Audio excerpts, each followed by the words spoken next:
নমস্কার, আমি শুভাশিস ব্যানার্জি। আমার সঙ্গে এই মুহূর্তে দেখছেন আওয়ার প্রোগ্রেস। আজকে আমরা যে বিষয়টি উত্থাপন করব সেটি হলো যে তিনটি ভুলের কারণে আপনার জমির মালিকানা নিয়ে প্রশ্নচিহ্ন উঠে যাবে বা জমির মালিকানার অস্তিত্ব সংকট দেখা দেবে, সেই বিষয় নিয়ে আলোকপাত করব। জমির দলিল ও রেকর্ডপত্রে ভুল নাম ও তথ্য, এটা হলো 1 নম্বর আপনার ভুল হতে পারে, মালিকানার যে প্রশ্নচিহ্ন জাগতে পারে সেজন্য। আর 2 নম্বর ভুল দাগ খতিয়ান নাম্বার। 3 নম্বর দখল হারিয়ে ফেলা। এই তিনটে যে বিষয়, এটা কিন্তু অতি গুরুত্বপূর্ণ। আপনাদের হয়তো মনে হতে পারে যে বিষয়টা খুবই নগণ্য, এগুলো হয়তো সংশোধন হয়ে যাবে, কিন্তু সংশোধন করা অতটা সহজ নয়।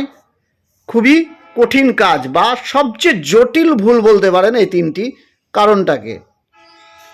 এই তিনটি প্রধান কারণে আপনি আপনার জমির মালিকানা হারাতে পারেন। এছাড়া উত্তরাধিকারী সংক্রান্ত জটিলতা তো রয়েছেই, এবং তার সঙ্গে সঠিক সময়ে মিউটেশন বা নামজারি না করাও একটা বড় কারণ হতে পারে।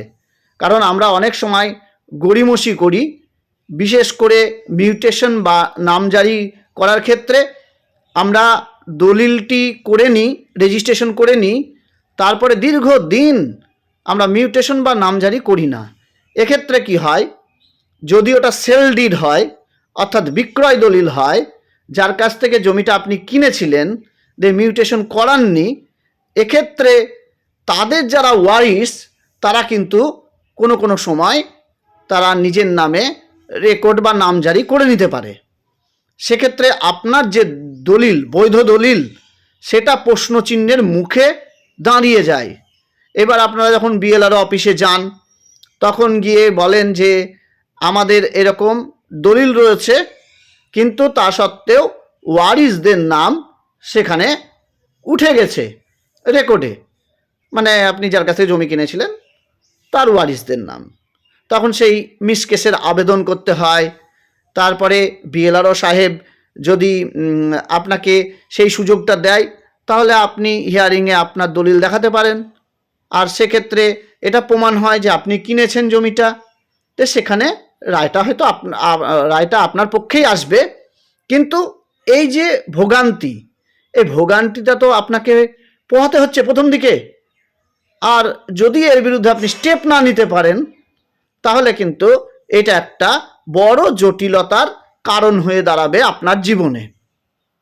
যাই হোক, তিনটি যে প্রধান কারণ বললাম, প্রথম যে কারণ ভুলের কারণে জমি হারানোর যে ঝুঁকি, সেটা হলো দলিল ও রেকর্ডপত্রে ভুল তথ্য। দেখা গেল দলিলেও ভুল রয়েছে আপনার তথ্য, রেকর্ডেও ভুল রয়েছে আপনার তথ্য।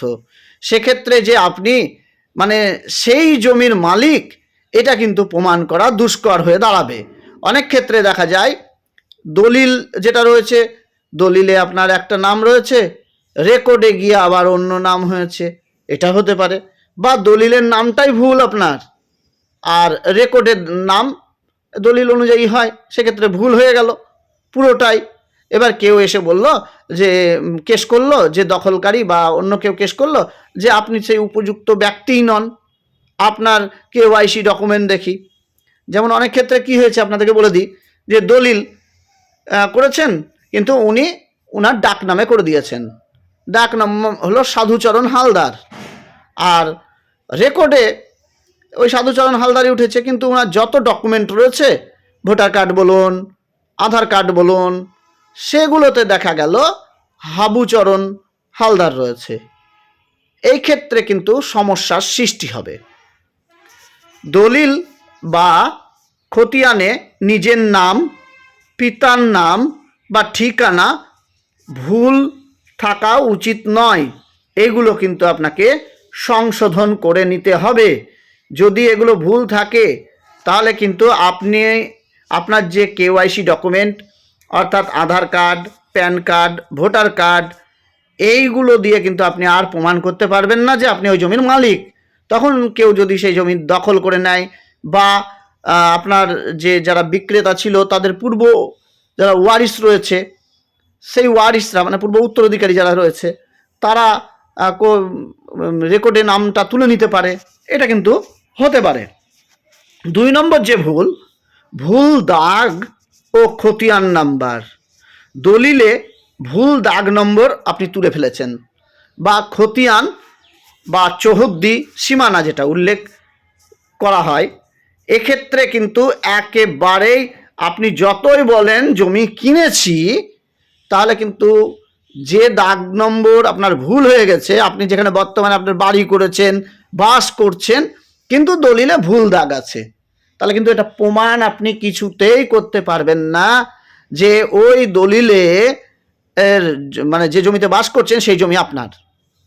এবার অন্য যাদের কাছে ওই দলিলের দাগ নম্বর অনুযায়ী জমি রয়েছে, তারা কিন্তু দাবি করবে সে আপনার যতই বাড়ি হোক। এবার এক্ষেত্রে আপনি তাদের সঙ্গে আপোষ করতে পারেন, সেটা আলাদা বিষয়।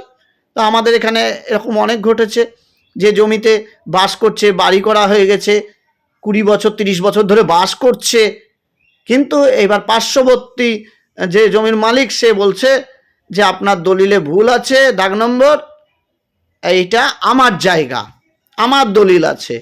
যখন দেখাচ্ছে সত্যি যে দলিলে কিন্তু ওই দাগ নম্বরটা আছে তার যেখানে বাড়ি হয়ে গেছে, আর যার বাড়ি হয়েছে তার দলিলে যে ফাঁকা জায়গাটা পড়ে আছে পার্শ্ববর্তী, সেই জায়গাটা তার, এরকমও কিন্তু দাঁড়িয়েছে। তাই দলিলে যদি ভুল দাগ নম্বর এন্ট্রি হয়ে যায়, এটা কিন্তু তৎক্ষণাৎ বা সঙ্গে সঙ্গে আপনাকে সংশোধনের জন্য উপযুক্ত ব্যবস্থা গ্রহণ করতে হবে। সেটা রেজিস্ট্রি অফিসে আপনি সংশোধনী করে নিতে পারেন। আর এই 20 বছর 30 বছর পর কোনো রেজিস্ট্রেশন অফিস এগুলো সংশোধন করতে চাইবে না। তবুও বলবো আপনারা সংশোধনের জন্য আবেদন অবশ্যই করবেন।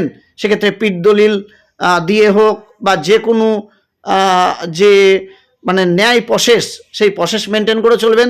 প্রয়োজনে আদালতের ডিক্রি বা নির্দেশনামা নিয়ে এসে রেজিস্ট্রেশন অফিসারের কাছে দেবেন, দিয়ে কিন্তু এটা সংশোধন করে নেবেন।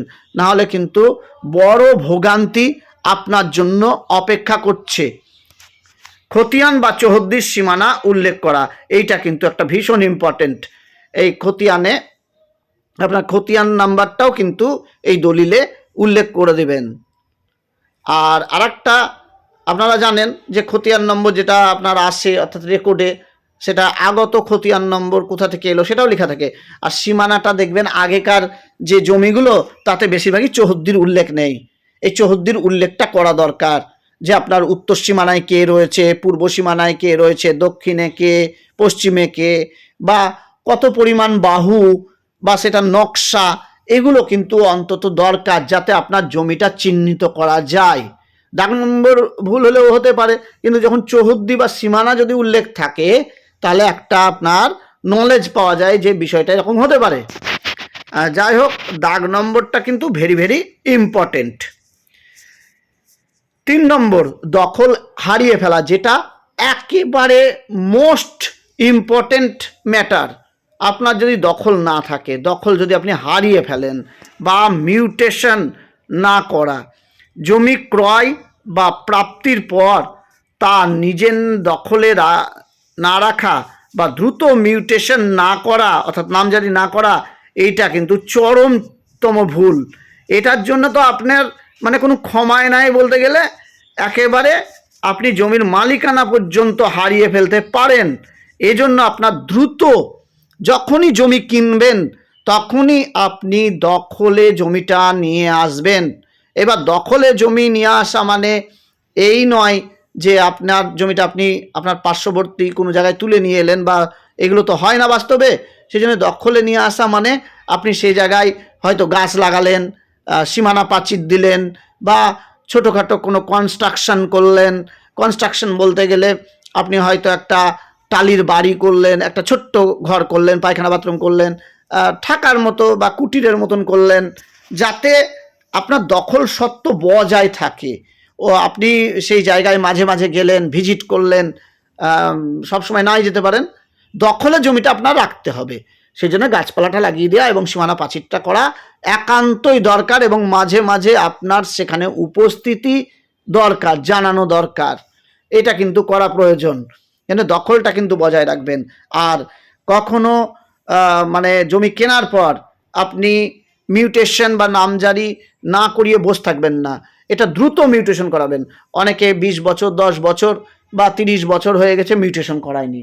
এই ভুলগুলো কিন্তু কখনোই করবেন না, এই জন্য কিন্তু জমির মালিকানা হারাতে পারেন। যাই হোক, আজকে এইটুকুই আলোচনা করলাম। আর একটু সতর্কতা যেটা বলবো, দলিল করার সময় অভিজ্ঞ দলিল লেখক বা আইনজীবীর সহায়তা নিন। জমির দাগ নম্বর, খতিয়ান, ভায়া দলিলগুলো ভালোভাবে যাচাই করুন। জমি হস্তান্তরের পর দ্রুত নামজারি ও মানে খাজনা বা এগুলো পেড করার চেষ্টা করুন। যাই হোক, ধন্যবাদ ভিডিও দেখার জন্য। আমি শুভাশিস ব্যানার্জি আজকের মতো বিদায় নিচ্ছি। আবার পরবর্তী ভিডিওতে খুব শীঘ্রই দেখা হবে।